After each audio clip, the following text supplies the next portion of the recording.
नमस्कार प्यारे दोस्तों, लक्ष्मण क्लासेस में आपका स्वागत है। हम लोग पढ़ रहे हैं कक्षा 10 की विज्ञान और फिजिक्स चल रही है विज्ञान में। और गोलीय दर्पणों में प्रतिबिंब का बनना आज हम सीखेंगे। तो गोलीय दर्पणों में प्रतिबिंब बनने के नियम क्या होते हैं पिछली वीडियो में पढ़ चुके हैं, नहीं आपने देखा हो तो देख लीजिएगा प्ले लिस्ट में जा करके। फिलहाल मैं आपको एक फटाफट रिवीजन कर देता हूँ गोलीय दर्पणों के प्रतिबिंब के बारे में, कैसे बनते हैं। ठीक है, तो सबसे पहले हम रूल देखते हैं जल्दी शॉर्टकट में। तो रूल क्या होते हैं, मान लीजिए ये कोई दर्पण है, ठीक है। तो इस दर्पण में ये प्रिंसिपल एक्सिस है या मुख्य अक्ष है। तो अगर कोई प्रकाश की किरण मुख्य अक्ष के समांतर आती है तो वो फोकस से होकर गुजरती है। पहला रूल ये था, आपको याद होगा, नहीं याद हो फिर देख लो। प्रकाश की किरण अगर सीधे साधे आएगी, प्रिंसिपल एक्सिस के समांतर आएगी तो फोकस से होकर जाएगी। पहला रूल। मैं आपके लिए 4 रूल बताऊंगा, 4 में से कोई 2 रूल अप्लाई करके हम चित्र को बनाना सीखेंगे, प्रतिबिंब को बनाना सीखेंगे। तो पहला रूल ये हो गया। दूसरा रूल, कोई भी प्रकाश की किरण, देखो ये दर्पण रहा, तो कोई भी प्रकाश की किरण अगर वक्रता केंद्र से होकर के ये जा रही है, ठीक है, तो ये परावर्तन, ये जा रही थी तो परावर्तन के पश्चात जिस दिशा से आई थी उसी दिशा में वापस लौट जाती है। दूसरा रूल। अब तीसरा रूल देखते हैं। तीसरा रूल ये होता है, कोई ये देखो ये दर्पण है, तो प्रकाश की किरण अगर यहाँ से फोकस से होकर जाती है, कोई भी फोकस से होकर जाती है तो मुख्य अक्ष के समांतर हो जाती है। 3 रूल हो गए। चौथा रूल देखिएगा, ये दर्पण रहा, ठीक है, तो कोई भी प्रकाश की किरण अगर पोल पे टकराती है तो जिस एंगल से आई थी उसी एंगल से वो जाती है परावर्तित होकर के, ठीक है ना। तो ये 4 रूल थे, मैंने फटाफट रिवाइज कर दिया आपको। ये रूल मैं पहले पढ़ा चुका हूँ, आप देख सकते हैं, ठीक है ना। तो अब हम देखते हैं अवतल दर्पण द्वारा प्रतिबिंब का बनना। तो अवतल दर्पण द्वारा प्रतिबिंब बनने के लिए 6 स्थितियाँ हो सकती हैं। तो 6 स्थितियाँ कौन कौन सी होती हैं? तो पहली स्थिति होती है जब वस्तु अनंत पर होती है तब, ठीक है ना।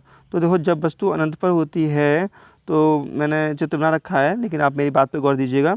तो जब वस्तु अनंत पे है तो हमें पता नहीं है कि वो कितनी दूरी पर है, तो वहाँ से प्रकाश की किरणें आती हैं, समांतर ही आती हैं, ठीक है ना। मान लीजिए 2 किरणें आ रही हैं, 2 किरणें डालना इसलिए जरूरी है क्योंकि हम प्रतिबिंब बनाने के लिए 2 किरणों की आवश्यकता होती है। तो ये 2 किरणें प्रकाश की ये आ रही हैं, ठीक है।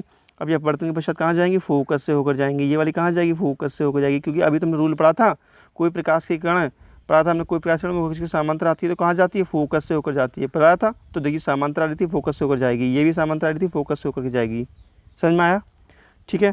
तो यहाँ पर एक हम ऐसे करके ये खींच लेते हैं, इसको हम बोलते हैं अविलंब या एंड, ठीक है ना। तो जब ये प्रकाश की किरणें, जब ये दोनों प्रकाश की किरणें, देखो ये प्रकाश की किरणें ये आई, फोकस से होकर गई, ये वाली प्रकाश की किरण आएगी तो ये वाली फोकस हो जाएगी। तो जहाँ पर ये किरणें मिलती हैं ना आपस में, 2 किरणें जहाँ पर मिलती हैं उसको बोलते हैं प्रतिबिंब। तो ये प्रतिबिंब बना यहाँ पर, ठीक है ना। तो प्रतिबिंब कैसा बना? बहुत छोटा बना ये प्रतिबिंब, ठीक है ना। तो प्रकाश की किरण ये आई और ये गई, ओके। तो ये प्रतिबिंब बना बहुत छोटा। अगर हम इसको चित्र को हम ऐसे भी बना सकते हैं इस चित्र को, ठीक है।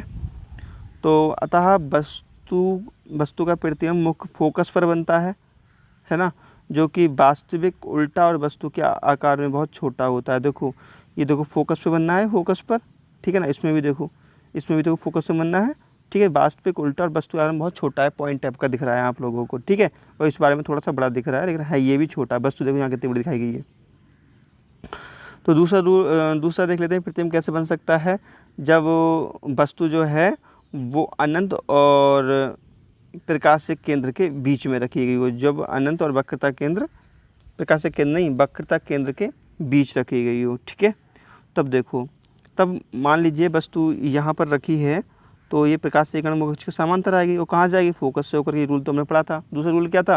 अगर दूसरे प्रकाश से किरण ये प्रकाश से केंद्र से होकर के जाती है, देखो सॉरी वक्रता केंद्र से होकर जाती है, तो ये जाने के बाद वापस हो जाएगी। तो देखो ये जहाँ पर दोनों टकराई है ना, इसको हम बोलते हैं प्रतिबिंब, ठीक है। तो इस चित्र को हम दूसरे प्रकार से बना सकते हैं। दूसरे प्रकार से कैसे बना सकते हैं? मान लीजिए ये दर्पण रहा, ठीक है, और ये मान लीजिए ये क्या प्रिंसिपल एक्सिस है, ठीक है। ये रहा इसका F और ये रहा C। अब वस्तु मान लीजिए यहाँ रखी है, तो यहाँ प्रकाश से किरण ये जाएगी, एक किरण ये हो गई और फोकस से होकर निकल जाएगी, ठीक है। दूसरे का ये भी है कि इसको हम दूसरे प्रकाश से किरण जो है वो हम अगर फोकस से होकर ही गुजार दें तो समांतर हो जाती है मुख्य अक्ष के समांतर, तो भी प्रतिबिंब यहाँ बन जाएगा, ठीक है। तो इसका चित्र मैंने नीचे बनाया है आप लोगों के लिए, देखो ये बना हुआ चित्र है ना। तो ये चित्र में आपको दिखाया गया है स्पष्ट रूप से कि कैसे ये बनती हैं, ठीक है ना। तो इसकी जो यहाँ पे जो मीट किया है, यहाँ पर ये ही फोकस, ये ही है प्रतिबिंब, यही कैसे? देखो यहाँ प्रकाशीय किरण ये आई, फोकस से होकर गई, ठीक है। दूसरी प्रकाशीय किरण ये आई है, तो ये दर्पण से परावर्तन के पश्चात यहाँ पे मिली है, मतलब परावर्तित, ऐसा नहीं पहले मिलेगी तो बस ये बन गया प्रतिबिंब, परावर्तन के पश्चात टकराती है तो यहाँ पे प्रतिबिंब बनता है, ये वाला। समझ में आती बात? खैर देखते हैं। दो यहाँ पे प्रतिबिंब कैसा बना है, प्रतिबिंब दो ये वस्तु है, हमारा वस्तु है, ठीक है ना। तो वस्तु मान लीजिए ये क्या है, ये वस्तु है, ए एंड वी, ये बना ए डैश एंड बी डैश। तो प्रतिबिंब कैसा बना, उल्टा बना है, वास्तविक बना है, ठीक है ना। तो प्रतिबिंब कैसा है, प्रतिबिंब वस्तु सी और एफ के बीच बना है, देखो सी और एफ के बीच, ठीक है। तो वस्तु का प्रतिबिंब सी तथा एफ के बीच उल्टा वस्तु के आकार में छोटा बनता है, ठीक है प्यारे दोस्तों। तो तीसरा देखते हैं, 6 स्थितियाँ हैं ना, तीसरी स्थिति देखते हैं। जब वस्तु वक्रता केंद्र सी पर रखी हो, तो जब वस्तु वक्रता केंद्र सी पर रखी होगी तो देखिए क्या स्थिति होती है। तो देखो ये सी पर रखी गई है ना, तो यहाँ से प्रकाशीय किरण ये आती है और कहाँ से, फोकस से होकर के जाती है, ठीक है। तो दूसरी प्रकाशीय किरण ये आएगी, ये भी फोकस से होकर के जाएगी, ये मुख्य अक्ष के समांतर, फोकस से होकर के आती है तो मुख्य अक्ष के समांतर हो जाती है। तो जो इसका इमेज बनता है वो वक्रता केंद्र पर ही बनता है, और जितनी बड़ी वस्तु होती है उतना ही बड़ा प्रतिबिंब बनता है, ठीक है। तो इसको याद रखिएगा।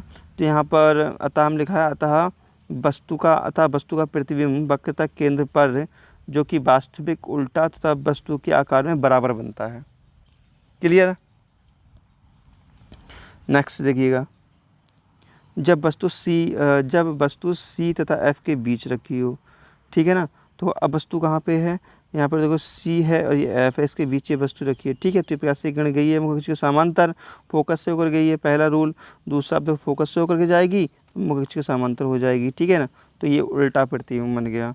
अतः ये लिखा तो है, अतः वास्तविक प्रतिबिंब वक्रता केंद्र सी तथा अनंत के बीच बनता है। देखो वक्रता केंद्र सी तथा अनंत के बीच बनता है, उल्टा बनता है, वास्तविक बनता है, ठीक है, वस्तु से थोड़ा बड़ा भी बनता है।